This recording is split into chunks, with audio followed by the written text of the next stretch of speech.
দর্শক, আপনারা জানেন গত বেশ কয়েক বছর ধরেই প্রতি আইপিএলে ৭৪টি করে ম্যাচ হয়।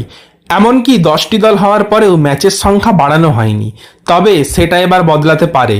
2 বছর পর থেকেই আইপিএলে 94টি করে ম্যাচ হতে পারে। বৃহস্পতিবার এমনই ইঙ্গিত দিলেন বোর্ডকর্তা অরুণ ধুমাল। আইপিএলে 8টি দল থাকার সময় থেকেই 74টি ম্যাচ হয়। তখন প্রতিটি দল একে অপরের বিরুদ্ধে হোম এবং অ্যাওয়ে ফরম্যাটে খেলতো। কিন্তু বর্তমানে 5টি দলের 2টি গ্রুপ করে আইপিএল এর সূচি হয়।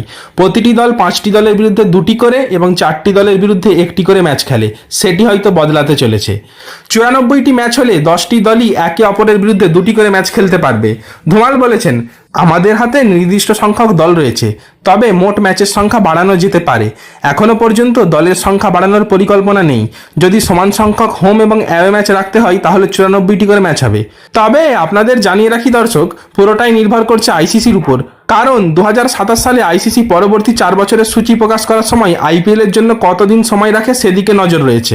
এখনকার মতো 60-65 দিনে 94টি ম্যাচ করানো সম্ভব নয়। এতে দিনে 2টি ম্যাচের সংখ্যা অর্থাৎ ডাবল হেডারের সংখ্যা অনেক বেড়ে যাবে। ফলস্বরূপ মার খাবে বিজ্ঞাপন বাবদ ইনকাম। এ বিষয়ে অরুণ ধুমাল বলেছেন, 2027 পর্যন্ত সূচি তৈরি আছে। আমাদের আরও বেশি সময় দরকার। 2027-এর পর সেই চেষ্টা আমরা করব। সেটা পেলে অবশ্যই 94টি করে ম্যাচ হবে। জানা গিয়েছে পরের আইসিসি চক্রে 2.5 মাস আইপিএল এর জন্য রাখার অনুরোধ করা হয়েছে। দর্শক, এই ছিল আইপিএল কে নিয়ে একটি আপডেট। আপনার কেমন লাগলো কমেন্ট বক্সে জানাতে পারেন।